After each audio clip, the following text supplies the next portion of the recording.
Muy buenos días a todos los televidentes de su canal católico Utsi Ajao y también los que nos ven a través de YouTube. Seguimos hoy sábado 7 de la noche y también los lunes a las 7 de la mañana por el canal 19 y por YouTube cuando lo tenga disponible, hablando respecto al acercamiento a un estudio bíblico.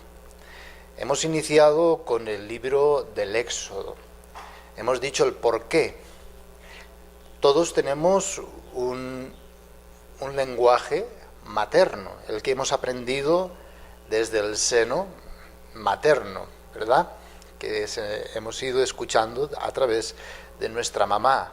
Al nacer, pues escuchamos pues esta voz de la mamá, un lenguaje y con el que entendemos toda la vida prácticamente, porque es algo que estructura el cerebro. Y es diferente uno hablar en su idioma materno que hablar en otro idioma. Por ejemplo, mi idioma materno es el catalán, ¿verdad? En su derivación del valenciano, que es un idioma. Y entonces, claro, a mí hablar castellano me cuesta. No es lo mismo que hablar mi idioma. Es igual que cuando hablo con mis familiares, sería una falta de respeto hablarles en español o en castellano, ¿verdad? Les hablo pues en mi idioma.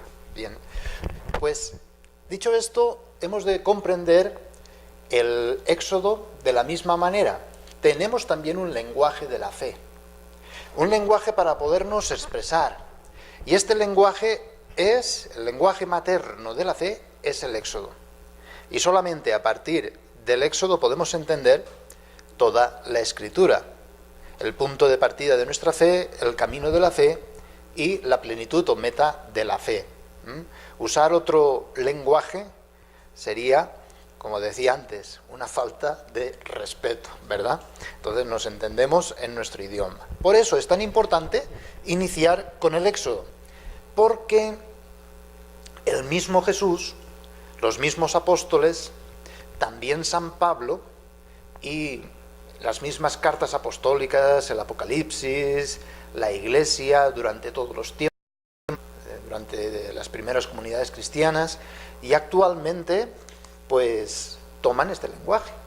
Entonces, para entender la Escritura, para entender nuestra fe, hemos de comprender este lenguaje. A veces uno dice, es que leer el Éxodo es tan complicado, es tan difícil, nos cuesta, padre, leer el Éxodo y comprenderlo. No tengan pena, Se trata de nuestro lenguaje materno. Y una vez entrados en este lenguaje materno de la fe, va a pesar mucho más que el lenguaje cultural propio adquirido de la propia mamá física. Bien, por eso poco a poco vamos a ir comprendiendo.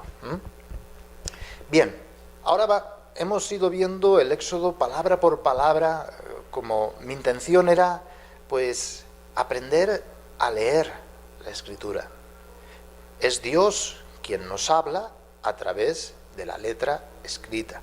Hemos de encontrarnos personalmente con Dios, que nos habla zacar, es decir, hoy, aquí y ahora, y se expresa y nos quiere liberar y nos quiere salvar y se compadece de nosotros, ¿verdad? Pero hoy, aquí y ahora.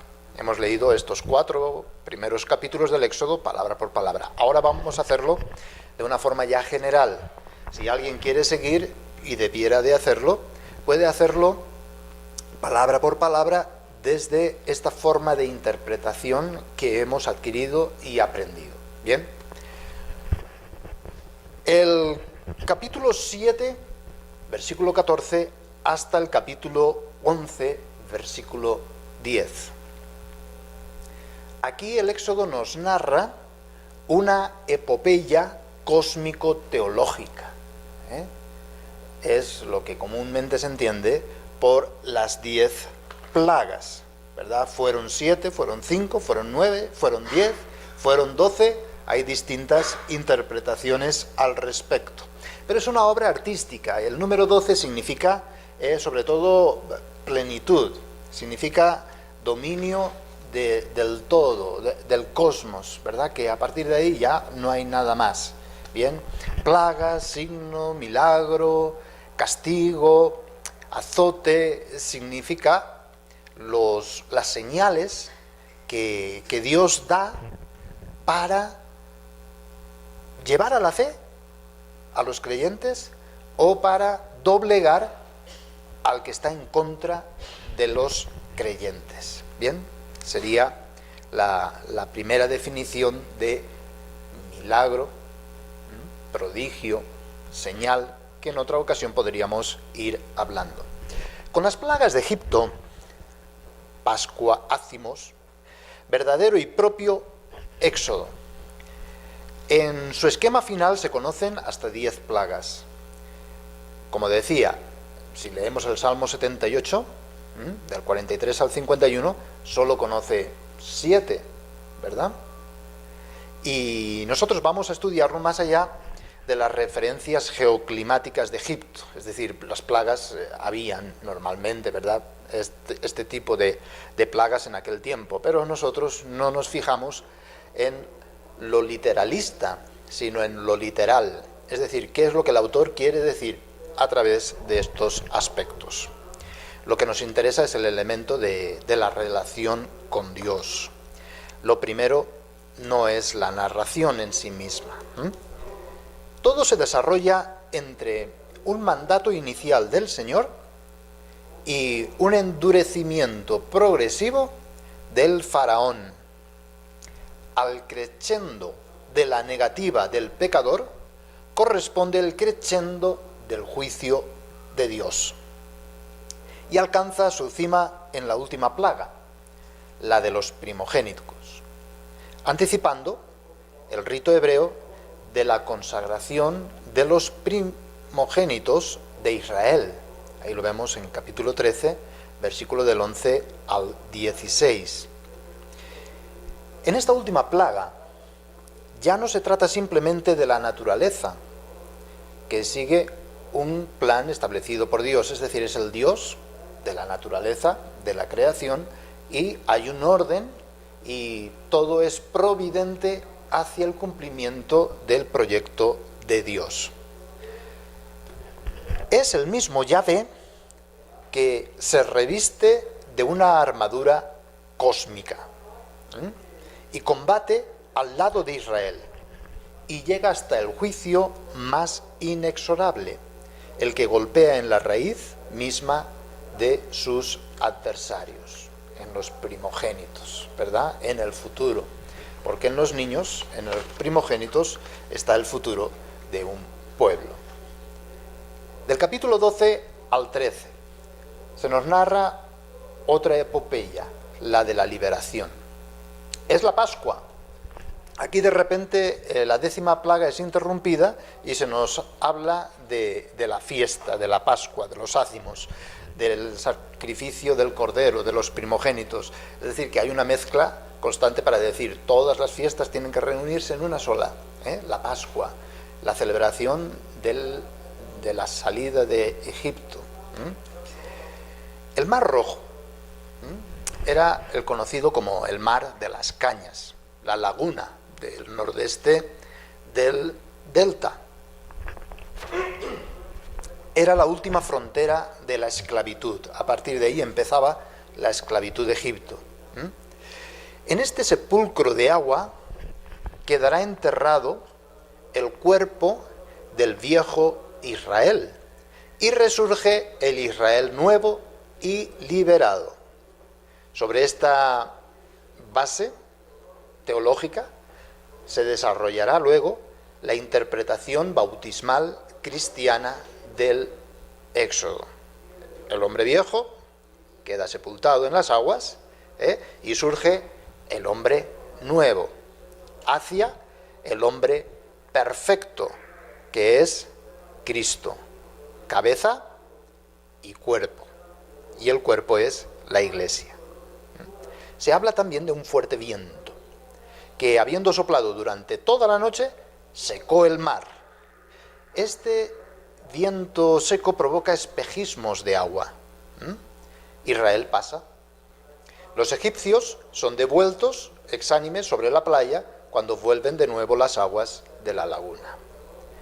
Y Moisés, con este poder taumatúrgico, que significa de hacer milagros, de hacer señales, pues hace pasar procesionalmente, es en procesión y es como pueblo, no es cada uno individualmente, sino en procesión y triunfalmente entre esas dos murallas de agua que parecen asombradas al ver el prodigio, pero que están dispuestas a desencadenarse con su furia apenas entran por ellas las tropas del faraón, el enemigo, el maligno.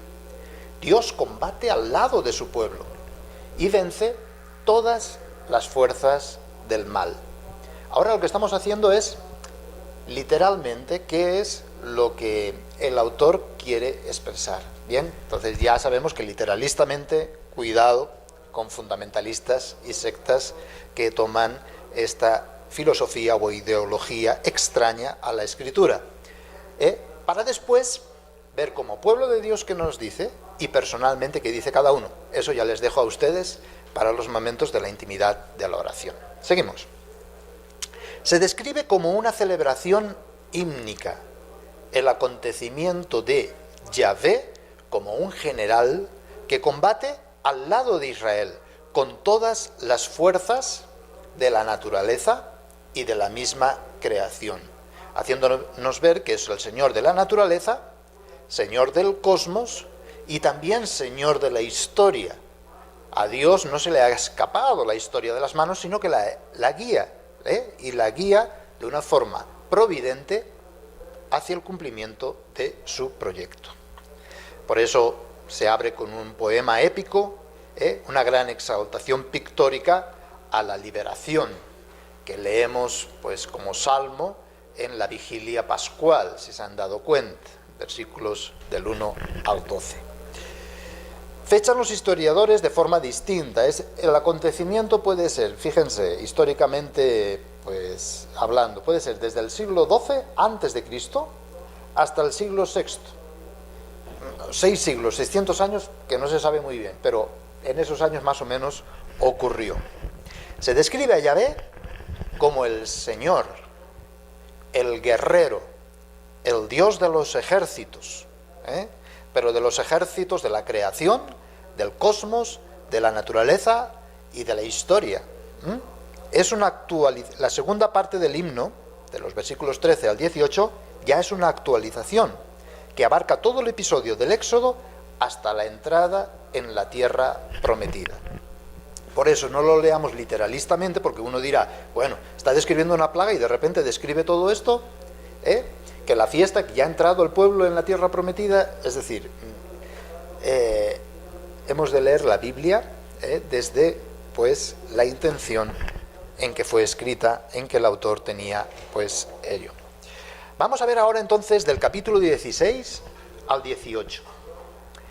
Es la llamada crisis del desierto. El itinerario del desierto está marcado por una serie de episodios que tienen la finalidad de acentuar dentro de unos sucesos ligados de suyo al ambiente, al desierto, la doble dimensión de este símbolo de la teología bíblica. Es decir, el desierto tiene una importancia grande. Por un lado, el desierto es el lugar de la tentación, de la murmuración, lugar de fuerzas antisalvación que atentan contra la liberación. Fuerzas como sed, hambre, enemigos, la rebelión del mismo pueblo de Israel. Y por otra parte, como también subraya lindamente Oseas, el profeta, el desierto es lugar de intimidad y del amor de Dios, lugar donde Dios enamora al pueblo. Se preocupa de su pueblo haciendo brotar el agua de la roca, brindándole una mesa entre los pedregales con el maná y las codornices, salvándoles de los asaltos de los amalecitas. Por este significado subyacente, todos y cada uno de los episodios del desierto fueron recogidos después por otros escritores bíblicos en clave tipológica o alegórica. Ya saben lo que significa. Es tipo de otra cosa, de otra realidad. Bien, como dice el mismo Pablo. Basta que pensemos en el maná, de suceso definitiva, justificable incluso históricamente por la resina de la Tamarix mellifera. Es una planta, ¿bien? Y entonces una planta que hace sudar resina, entonces pues ahí se forma lo que se llamó en aquel tiempo maná. Pero en Sabiduría 16:10 habla del maná como pan de ángeles. Y en el capítulo 6 de Juan es el emblema para la Eucaristía. Vemos que el Antiguo Testamento es sombra, figura, tipo, dedo que señala otra realidad. En definitiva, Cristo y su Iglesia. Y si no ves lo que señala y solamente te quedas con el dedo, pues lo que dice el proverbio chino, ¿verdad? Que parece un insulto, pero no lo es, pero hace entender las cosas. El sabio señala con el dedo la luna y el idiota queda mirando el dedo. No, hay que ver más allá. Si no leemos así la Escritura, no la vamos a entender y vamos a manipularla al capricho y gusto de cada uno, ¿verdad? Porque uno puede decir, bueno, pues el maná es bienestar material, prosperidad, salud, riqueza, milagros, alimento perecedero. ¿Ves? Sectas protestantes, eso es lo que proclaman. Mientras nosotros vamos al pan que se convierte en cuerpo entregado de Cristo, que al comerlo nos vamos transformando en cuerpo sacrificado para Dios y para los demás. Capítulo 19 al 24. Vamos rápido, porque ya habrán leído todo el libro del Éxodo, me imagino. Si no, ánimo, es nuestra lengua materna. El Sinaí, en la primera alianza, se fija tradicionalmente pues como un macizo montañoso a cuyos pies se levanta actualmente un monasterio bizantino, ¿verdad? El de Santa Catalina. Está al sur de la península que lleva el mismo nombre, Sinaí. Moisés vuelve al monte donde recibió la primera llamada de Dios, pero ya no solo, sino con el pueblo, con el núcleo del futuro Israel nacido del crisol de hierro de la esclavitud egipcia. Ahí está la fragua de donde nació el pueblo.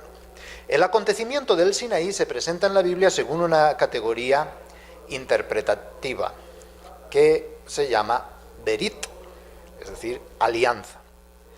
Este término, este vocablo, BRT, Berit, aparece hasta 287 veces en la escritura del Antiguo Testamento.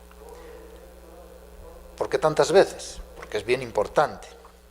Puede tratarse de un esquema copiado de los tratados de vasallajes orientales que servían para codificar las relaciones existentes entre un soberano y sus príncipes vasallos. Como vemos, siempre toma de las culturas, siempre toma lo bueno, lo agradable, para transformarlo según el proyecto de Dios. Esto es bien importante, ¿verdad?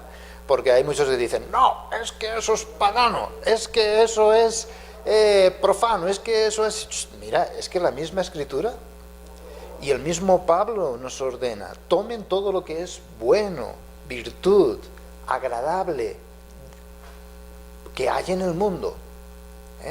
Todo eso, tómenlo, ¿bien? Y aprovéchenlo, ordénenlo según el proyecto de Dios. No es ese fundamentalismo actual de estas sectas de acá de Almolonga, ¿verdad? Que dice, eso es malo y punto, y se acabó. Todo lo que tiene el mundo y es del mundo es malo. Bueno, como siempre, existe la pincelada del creyente en esta codificación berit o alianza. La primacía se encuentra, sí, en el gran rey, pero el gran rey es Yahvé. Es un Yahvé que es Padre, compasivo, misericordioso, leal, fiel, presente, y ofrece a su pueblo un don, comprometiéndole de esta forma a una respuesta. Es decir, aquí tienes el don y dentro del don, del regalo, tienes la respuesta. Me amarás con toda tu mente, corazón, voluntad, y amarás a tu prójimo. Es un don, la ley de Dios, pero al mismo tiempo incluye una respuesta de nuestra parte. La primera parte de este esquema la encontramos en el capítulo 19. Sería como el prólogo, una gran premisa de la manifestación de Dios. Se evoca el don de la elección y de la liberación. Ustedes serán un reino de sacerdotes, un pueblo santo. Esa es la promesa y ese es el don y esa es la respuesta. Tienen que ser un reino de sacerdotes y un pueblo santo. Yo se los entrego como un don, pero ahora ustedes respondan a este don. La segunda parte son derechos y deberes que están situados en los capítulos 20 al 23. Es como una carta magna, una constitución, el decálogo, y también se le ha denominado el código de la alianza. Recuerden, berit, alianza. Es toda una arquitectura legislativa monumental, es decir, leyes y monumental, que canoniza a la sombra del Sinaí una serie de normas culticas, sociales y penales de Israel. Pero fíjense, ya está asentado en Palestina. Entonces otra vez viene literalistamente, dice, pues estos están locos, están hablando del Sinaí y ahora está hablando ya de Palestina, porque hay que aprender a leer la Escritura, ¿bien? Y en la última parte de esta supuesta categoría interpretativa, berit, alianza, se encuentra el capítulo 24 y se describe el rito de la firma. En todo berit, en toda alianza, en los pueblos antiguos, tenía que rubricarse, ¿verdad? Tenía que sellarse, poner la firma. Es como un sacramento, el sacramento de la alianza. Ahí podemos verlo, ¿verdad? Es el rito de comunión. Comieron y bebieron. Es decir, celebraron un sacrificio que comprendía un banquete sagrado con las carnes de las víctimas. De esta manera se exaltaba el tema de la intimidad con el misterio de Dios. Comemos y bebemos con Él. Por eso nos recuerda inmediatamente la alianza de Cristo, ¿verdad? Con aquel que nosotros hemos comido, hemos bebido, al que hemos contemplado, al quien hemos tocado. Hemos comido con Él, es decir, hay una alianza. Están marcando esto. También hay un rito de sangre, probablemente unido con el sacrificio del holocausto, en donde la víctima era consumida totalmente por el fuego y así ofrecida a Dios. La mitad de la sangre se derrama sobre el altar. El altar ya era signo de Dios, de la presencia de Dios. Y la otra mitad de la sangre se asperjaba al pueblo, ¿verdad? Con un hisopo. Se trata entonces de la exaltación de la comunión con Dios. Es una firma de carne y sangre. El que no come de mi carne ni bebe de mi sangre, si no firmas, si no haces alianza conmigo, si no comes, si bebes conmigo, ahí está el don, pero también la respuesta. También el mismo Oseas, capítulo 2, versículo 2, con este berito o alianza, está indicando la alianza, comparándola con la nupcial, es decir, con un esposo con su esposa. Igualmente Jeremías hará más gratuita con su tesis de la nueva alianza, nueva berit, nueva alianza. Este es el cáliz de la alianza, nueva y eterna, de Jesús, ¿verdad? También, pues, ahí lo vemos en Jeremías 31, del 31 al 34. Y lo confirma los Hebreos, capítulo 9, versículo del 18 al 22. Del capítulo 32 al 34 se describe otra alianza, la segunda alianza en el Sinaí. Es el episodio del becerro de oro. Nos encontramos ahora con una renovación de la alianza, pero también con una dura acusación contra el pecado de la idolatría, que es raíz de todo fracaso de la alianza y de la libertad del mismo pueblo de Israel. Al violar el primer mandamiento, 20, del 3 al 6, Israel se deja de llevar por la fascinación de los cultos circundantes de la fertilidad. Es un becerro, era un culto a la fertilidad, a la fecundidad.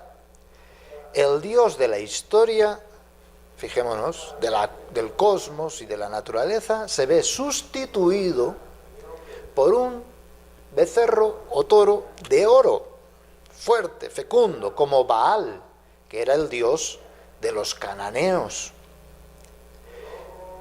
La narración es entonces una severa requisitoria contra el pecado de apostasía. Abandonaron al manantial y a la fuente para construirse vasijas agujereadas. Es una polémica disimulada contra Aarón y la clase sacerdotal, que es incapaz de tutelar la pureza de la fe. El gesto de Israel no es de suyo un acto contra Yahvé, sino una materialización de Yahvé. Dice, este es Yahvé, y están hablándole al becerro, pero reducido a un ídolo de fertilidad y de vida. Por eso vemos acá, y es algo digno de leer y de estudiar, estos dos estupendos diálogos entre Dios y Moisés. Capítulo 33, versículos del 12 al 13, que presenta la figura del gran guía de Israel como intercesor y mediador. Gracias a él el Señor renueva la alianza mediante las tablas del perdón. En este sentido es excepcional la profesión de fe que podemos encontrar en Éxodo 34, del 6 al 7. El Señor, Dios clemente y misericordioso, tardo para la ira y lleno de lealtad, fidelidad, que conserva su fidelidad a 1000 generaciones y perdona la iniquidad, la infidelidad y el pecado, castigando la maldad de los padres en los hijos y en los nietos hasta la 3ª y 4ª generación. Es decir, es un Dios que perdona, es un Dios misericordioso. Por eso dice, castiga hasta la 3ª y 4ª generación, pero su misericordia llega hasta 1000 generaciones.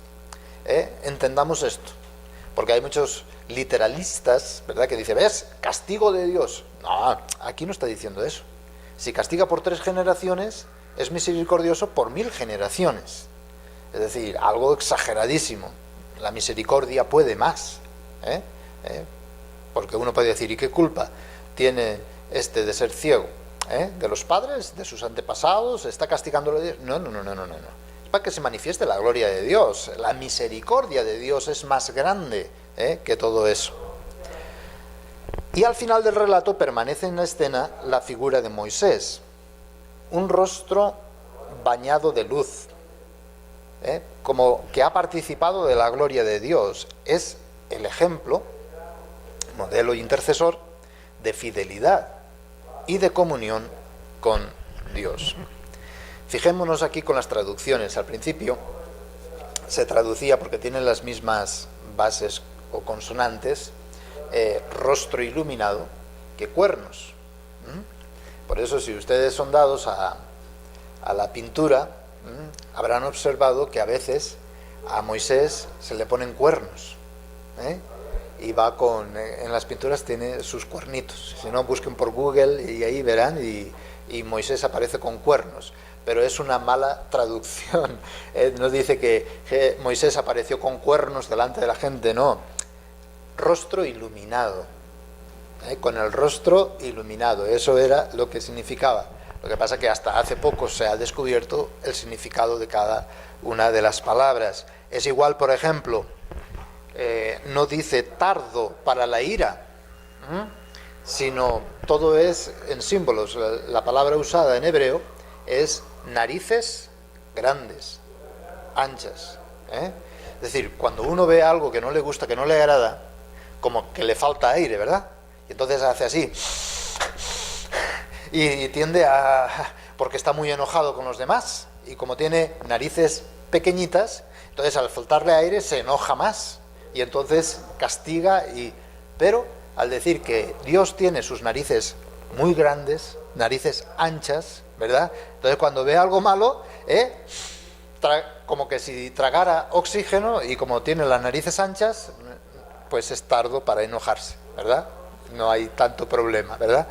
Son formas muy gráficas, pero que nos pueden hacer entender la grandeza de este mismo idioma, de este mismo lenguaje, ¿verdad? De todo lo que es gráfico. Bien, podemos también verlo ahí, porque también lo toma el apóstol San Pablo, esto en 2 Corintios, capítulo 3, versículos del 7 al 18. 2 Corintios, capítulo 3, versículos del 17 al 18. Del 7 al 18. Dice así: que si el ministerio de la muerte, grabado con letras sobre tablas de piedra, la alianza antigua, resultó glorioso hasta el punto de no poder los hijos de Israel fijar su vista en el rostro de Moisés, a causa de la gloria de su rostro, aunque pasajera.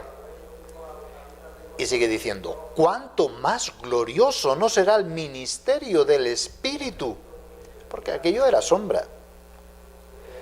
Efectivamente, si el ministerio de la condenación fue glorioso, con mucha más razón lo será el ministerio de la justicia. Porque si aquello que era pasajero fue glorioso, cuánto más glorioso será lo permanente. Ahí está. Por eso dice: pero se embotaron sus inteligencias. En efecto, hasta el día de hoy perdura ese mismo velo en la lectura del Antiguo Testamento. El velo no se ha levantado, pues solo en Cristo desaparece. Hasta el día de hoy, siempre que se lee a Moisés, un velo está puesto sobre sus corazones, y cuando se convierte al Señor, se arranca el velo, porque el Señor es el Espíritu, y donde está el Espíritu del Señor, ahí está la libertad. Entonces, no podemos leer el Antiguo Testamento, no podemos leer a Moisés, no podemos leer la alianza con un velo. El velo solamente se puede arrancar si te fijas que está hablando de Cristo y de su iglesia. Esto es lo que significa. Desde el versículo capítulos 25 al 31 y también del 35 al 40 nos habla de las leyes litúrgicas. En el centro de la religión del Éxodo, y en general la hebrea, se encuentra la montaña del Sinaí. Y todas las prescripciones están ubicadas en este monte de santidad y de revelación de Dios. Las dos tablas de la ley se pueden confrontar con la Torá, la ley final de Ezequiel, capítulos del 40 al 48. Ahí está toda la alianza, por si la quieren leer. En el centro de esta gran ley ritual está el arca. El arca era un santuario móvil para el desierto, ya una imagen de la presencia de Dios, que será la anticipación del templo de Sión. En el templo estará la presencia de Dios. El celo por tu casa, por tu templo, me devora, dirá Jesús. Bien. El arca consistía en una caja rectangular cubierta por una tapadera que se llamaba caporet, una lámina de oro puro, y eso se consideraba como el trono de Dios. El sacerdote rociaba con la sangre de los sacrificios esta tapadera, caporet, simbolizando la presencia de Dios en medio de su pueblo. Recordemos que el apóstol San Pablo llama tapadera, caporet, al mismo Cristo crucificado. Cristo crucificado es la tapadera, ¿verdad? Como el verdadero y definitivo propiciatorio. Nos dice, sí, yo he escuchado siempre que Pablo habla del propiciatorio, ¿y eso qué es? Es la tapadera del arca, ¿verdad? Que Pablo dice que es el mismo Cristo crucificado. Ahí lo podemos ver en Romanos, el capítulo 3, versículo 25. Dice así: a quien exhibió Dios como instrumento de propiciación por su propia sangre, mediante la fe, para mostrar su justicia, habiendo pasado por alto los pecados cometidos anteriormente. Tapadera, ¿verdad? Propiciación, caporet. También pueden leer en Hebreos capítulo 9, versículo 5. El arca estaba coronada por imágenes de ángeles, llamados querubines, que era una representación plástica ya admitida por el mismo judaísmo, ¿verdad? Sabemos que los protestantes, nada que ver, ¿bien? Se trataba de seres antropomórficos, es decir, con formas de hombre, antropos, o de animales, zoo, conocidos ya en la cultura oriental, que se representaban a los genios tutelares del espacio sagrado y real. Entonces también, pues el judaísmo y Dios es el que ordena hacer estas imágenes. El arca, por lo tanto, era el lugar de encuentro entre Dios y el hombre.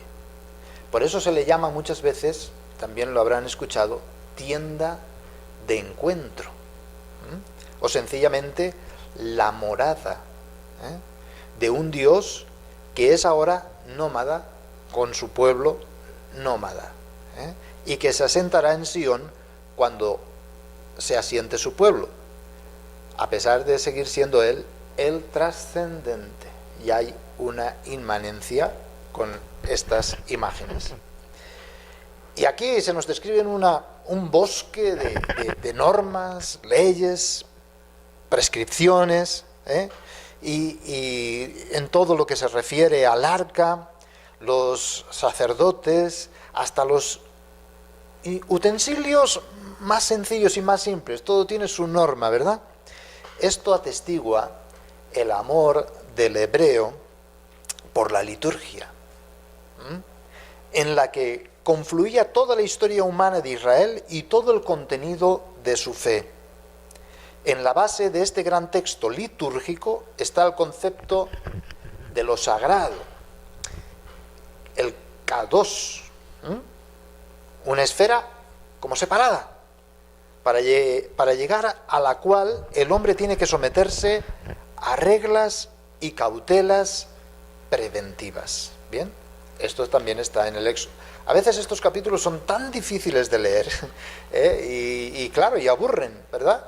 Pero lo fundamental está en ir reconociendo el amor a la liturgia, el amor a Dios, que es el kadosh, lo sagrado, el lugar, el espacio, desde cómo tienen que ser los sacerdotes, qué tienen que hacer, cómo tiene que ser el arca, y cada cosa tiene su sentido y tiene su significado propio. Una visión espacial de lo sagrado que salvaguarda la trascendencia divina y exalta la actitud interior para adorar. Entonces las imágenes, la liturgia, los utensilios no eliminan la adoración, al contrario, promocionan y aumentan la adoración. Serán los profetas no los que critiquen esto, sino que luchan con energía para restablecer equilibrio entre culto y vida, entre fe y existencia cotidiana. Los profetas en ningún momento están en contra de la liturgia o de los sacerdotes. Cuidado con eso, porque literalistamente muchas sectas toman ahí la cuestión. No, literalmente. Los profetas lo que quieren es establecer el equilibrio. Bien, el culto, de acuerdo, el culto, pero amor quiero. Conocimiento de Dios. Más que holocaustos y sacrificios, que también. Pero más que eso, la vida. Entonces hay que establecer ese equilibrio, que dirá Jesús, en espíritu y en verdad. Bien, pues con esto hemos terminado pues una lectura del Éxodo, del libro del Éxodo, y ahora yo quisiera hacer como una pequeña síntesis y después vamos a continuar por el Génesis, ¿bien? Para que vayan los que ya han leído el Éxodo varias veces, ahora vamos a empezar a leer el Génesis. Primero y ante todo, la clave la encontramos en el Nuevo Testamento, en 1 Corintios, en el capítulo 10, pues se nos ofrece la clave interpretativa del Éxodo. Desde el versículo 1, no quiero que ignoréis, hermanos, que nuestros padres estuvieron todos bajo la nube, y todos atravesaron el mar, y todos fueron bautizados en Moisés por la nube y el mar, y todos comieron el alimento espiritual, y todos bebieron la misma bebida espiritual, pues bebían de la roca espiritual que les seguía, y la roca era Cristo. Evidente, ¿verdad?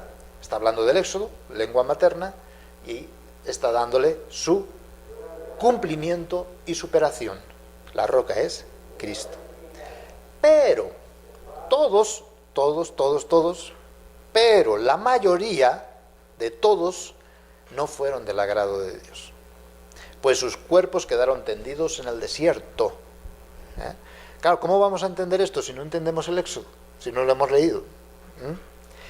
Estas cosas, aquí da la clave interpretativa Pablo, sucedieron en figura para nosotros. En figura, como tipo, en sombra, en dedo que señala otra realidad para nosotros, los cristianos, los creyentes, la primera comunidad, el nuevo pueblo de Dios, la iglesia, que somos el cuerpo de Cristo, para que no codiciemos lo malo, como ellos lo codiciaron. Codiciar es una palabra griega que significa tener más. Tener más. Que cada uno se contente con lo que tiene, dice la carta a los Hebreos y el mismo Pablo, en contra de la codicia. Hoy la codicia es el ídolo del Calvario, de Asambleas de Dios, de Betania. Eso es la idolatría, la codicia. Quiero tener más salud, más dinero, más bienestar, más prosperidad, más riqueza. Cuidado, porque este fue el pecado del pueblo, la codicia. No os hagáis idólatras, al igual que algunos de ellos. Y la verdadera idolatría, dice Pablo, es la codicia. Como dice la Escritura, sentóse el pueblo a comer y a beber y se levantó a divertirse. Ni forniquemos, como algunos de ellos fornicaron y cayeron muertos 23.000 en un solo día. La idolatría es la codicia, la fornicación. Y el versículo 9, ni tentemos al Señor como algunos de ellos tentaron y perecieron víctimas de las serpientes. Ni murmuréis, tercero, como algunos de ellos murmuraron y perecieron bajo el exterminador. Y nos sigue diciendo Pablo, todo esto les acontecía en figura y fue escrito para aviso de los que hemos llegado a la plenitud de los tiempos. Para nosotros, por nosotros fue escrito, por lo tanto hay que leerlo. Así pues, el que crea estar en pie, mire, no caiga. La salvación no es un hecho. Ya acepté a Cristo, ya soy salvo. No. ¿Te crees de pie? Cuidado, no caigas. No habéis sufrido tentación superior a la medida humana, y fiel es Dios que no permitirá seáis tentados sobre vuestras fuerzas. Antes bien, con la tentación os dará modo de poderla resistir con éxito. Tendremos las mismas tentaciones.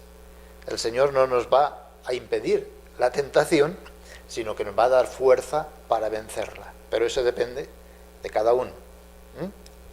De Dios tienes el modo para poder resistirla con éxito. Bien. Vamos a hablar ahora de ciertos aspectos del Éxodo para tener en cuenta y así poder hacer una lectura más tranquila, más espaciada y comprenderlo. ¿Quién es Dios? Sería la pregunta fundamental del Éxodo. ¿Quién es Dios? Dios es Yahvé. Es decir, el Señor es un Dios que salva, me asiste, tiene compasión, se compromete conmigo, pide mi compromiso con Él y está presente en la historia del pueblo, del nuevo pueblo de Dios que es la Iglesia, y en la historia mía, personal, de cada uno. Siempre en el contexto del pueblo, nunca una salvación individual. Este es Dios. Es un Dios que está presente en la historia del pueblo. Un Dios que al mismo tiempo que está lejos, es trascendente, está muy cerca y está presente. Y se presenta así diciendo: yo soy el que estaré siempre presente. El que estuve, el que estoy y el que estaré. Yo soy presencia.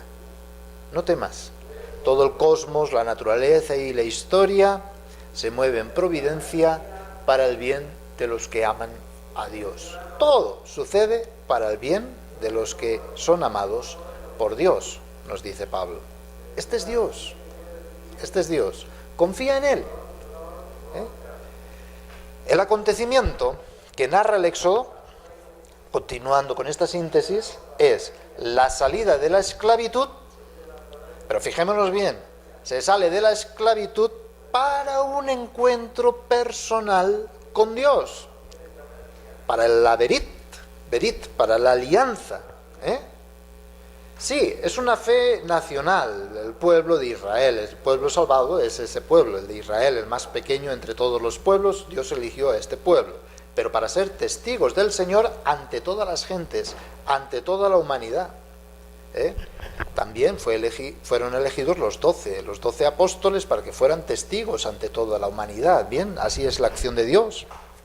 Este es el marco: salida de la esclavitud hacia un encuentro de alianza con Dios, y que todas las fiestas y cultos sean en orden a esa alianza y que manifiesten mediante esas imágenes litúrgicas la presencia de Dios, y no materializar a Dios como queriéndole manipular.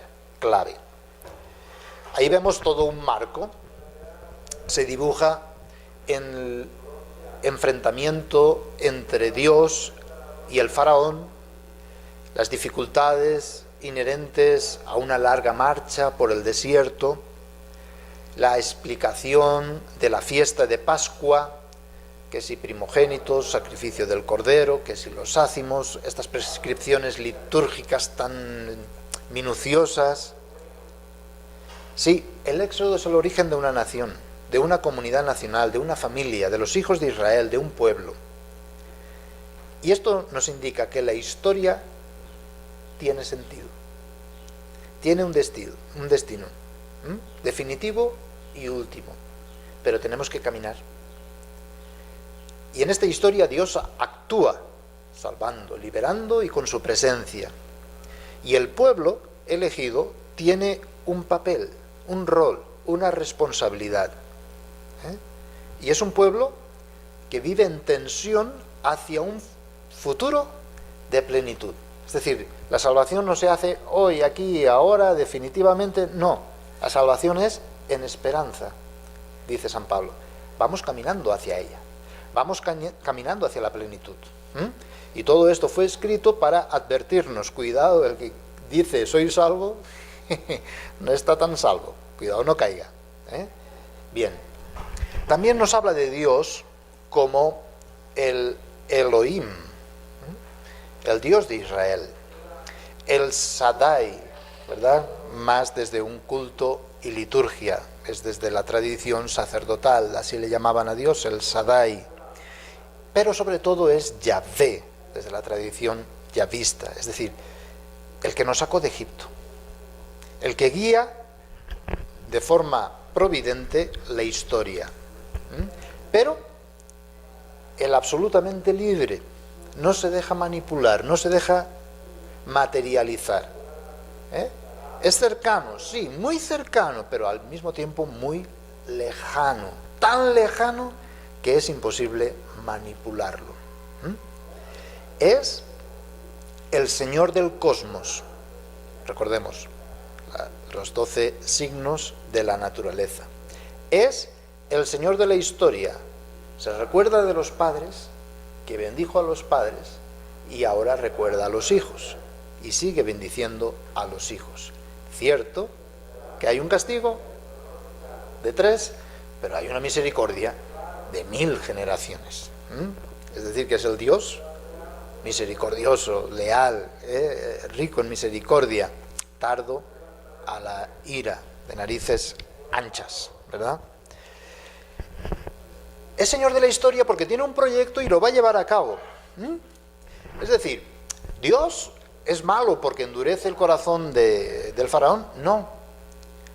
Lo que pasa es que la palabra de Dios no limita la libertad humana, pero sí, la palabra de Dios obliga. Tienes que responder ante ese proyecto sí o no. En ese sentido sí que nos obliga la palabra de Dios. En ese sentido sí que Dios obliga. Di sí o di no. Ahí está. Nadie puede quedarse indiferente ante la palabra de Dios, de liberación. El proyecto es formar una comunidad de hijos de Dios, de Yahvé, y de hermanos entre nosotros. Por eso todo el decálogo, la alianza, está así, mandamientos de amor a Dios y amor al prójimo. Y Jesús irá más lejos. El amor a Dios y al prójimo es un solo mandamiento. Nadie puede amar a Dios y no amar a su hermano, porque sería un mentiroso. Y aquí vemos ahora esta imagen que será renovada en toda la Escritura del antidios. Dios es así, pero hay un antidios. Juan y los escritos del Nuevo Testamento hablarán de anticristo, ¿verdad? ¿Quién es el anticristo? ¿Quién es el antidios? Es cruel, sanguinario, genocida, falaz, embustero, perjurador, sin compasión, movido por odio, por interés propio, perseguidor, rechaza a Dios sistemáticamente y cada vez su corazón es más duro. El antidios o el anticristo es el faraón, es Egipto, es el becerro de oro, es la codicia, la fornicación, la impureza, la murmuración. Ahí está el antidios. Y también vemos, y es una figura súper importante, a Moisés. Y Moisés es el mediador, es el intercesor. Fijémonos que ya se nos describe en figura la imagen del Mesías, de Jesús. Moisés es figura e imagen de Jesús. ¿Por qué? Porque Moisés actúa desde la pobreza. Siendo rico se hizo pobre. Moisés primero está en la corte del faraón, en esa riqueza y en ese poder, pero tuvo que abajarse, hacerse pobre y volver al pueblo para poder liberar al pueblo. Bien, es tomado de entre el pueblo. Moisés es hijo del pueblo de Israel, tomado de entre el pueblo para salvar al mismo pueblo, nacido de mujer, toda la genealogía de los evangelios, para hacernos ver que es del pueblo, nacido del pueblo, para poder liberar al pueblo y salvarlo. Dios cuenta con él, pero cuenta con él en función de la comunidad. Dios cuenta con el Mesías Jesús, pero para que sea cabeza de un único cuerpo, que es la Iglesia. Y solidario con los oprimidos, con los pobres. Y intercesor por los pecadores. El aspecto más interesante de Moisés, ¿verdad? Cuando el pueblo está en pecado con el becerro de oro, el mismo Moisés intercede por los pecadores, ¿verdad? Y dice, no maltrates a este pueblo, no lo condenes, no lo castigues, por favor. Y ante esta súplica de Moisés, perdona, también Cristo, en el momento de la cruz. Perdónales, Padre, que no saben lo que hacen. El pueblo. La finalidad del Éxodo es constituir una comunidad de salvados, de una familia patriarcal anterior a un pueblo, nación, de la opresión a la compasión de Dios al ser escuchados y pasar al riesgo de la libertad. Un pueblo que se mueve entre fe y desconfianzas. Fe, porque cree y alaba a Dios Salvador, acepta sus mandamientos, su alianza, pero desconfianza, porque duda y protesta ante las pruebas del desierto, peligros exteriores, hambre, sed, ausencia del intercesor, ausencia de Dios. Recordemos a Pablo, ahora me gloriaré en mis debilidades, porque cuando soy débil entonces se manifiesta la fuerza y la gracia de Dios, cuando Dios le dice, Jesús le dice, mi gracia te basta, ¿verdad? Duda, murmura, se rebela, mira atrás, renuncia a la tierra, renuncia al plan de Dios con el becerro de oro, acusa a Dios de asesino, pero Dios sigue con su providencia asistiendo al pueblo. Y la alianza. Alianza significa un encuentro con Dios, pero también un encuentro con los hermanos. Nadie por su cuenta, sino por el amor a los hermanos. No es una liberación o salvación dada, de hecho, ya soy salvo, no, sino que debo seguir luchando, por eso la ley, por eso la alianza, por eso la nueva alianza, para aceptar libremente al Señor, darle culto y cumplir sus preceptos. La ley fue dada para vivir como seres libres y así no recaer otra vez en la esclavitud. Por eso, toda falta a la ley es pecado. ¿Y qué es el pecado? Acciones en contra de Dios. La alianza, por lo tanto, es con Dios. Me amarás con toda tu mente, con todo tu corazón, con toda tu voluntad, con toda tu alma, con todas tus fuerzas, pero con los hermanos. Honrarás a padre y madre, no matarás, no robarás, no desearás a la mujer de tu prójimo. Todo esto, ¿verdad? Con los hermanos. Por lo tanto, la alianza no es un contrato de las sectas protestantes, sino que es una relación, es un diálogo amoroso. La alianza no es un tratado, sino que es un compromiso. Tiene sus raíces internas y dinámicas, porque la alianza es en el amor, y en el amor hay creatividad y hay iniciativa y hay interpretación día a día. En el amor siempre tiene que haber un crecimiento, es un diálogo amoroso, y en la medida de ese diálogo amoroso vamos creciendo. Permanezcan en mi amor, manténganse en mis palabras, diálogo amoroso con Jesús. De eso se trata. Por eso, todo lo demás, la Pascua, los ácimos, el rito de la alianza, la tienda de encuentro, la nube, son sacramentos, son signos, hacen presente la acción divina ante sus elegidos. Bien, por lo tanto, vamos a ir descubriendo todo esto poco a poco, y ahora vamos a ir entendiendo bastantes cosas. Por ejemplo, el Señor no permite el becerro de oro, pero sí permite un santuario. ¿Por qué? El becerro de oro es construido por hombres y la generosidad de todos, dando todo su oro y todo su plata, todo lo que habían traído de Egipto, ¿verdad?, para hacer la codicia, la idolatría. El ídolo es la codicia, ¿verdad? Pero sin embargo Dios permite la construcción de un santuario. ¿Por qué? Porque está hecho según el modelo divino, no de oro, generosidad de todos, y será el lugar de encuentro.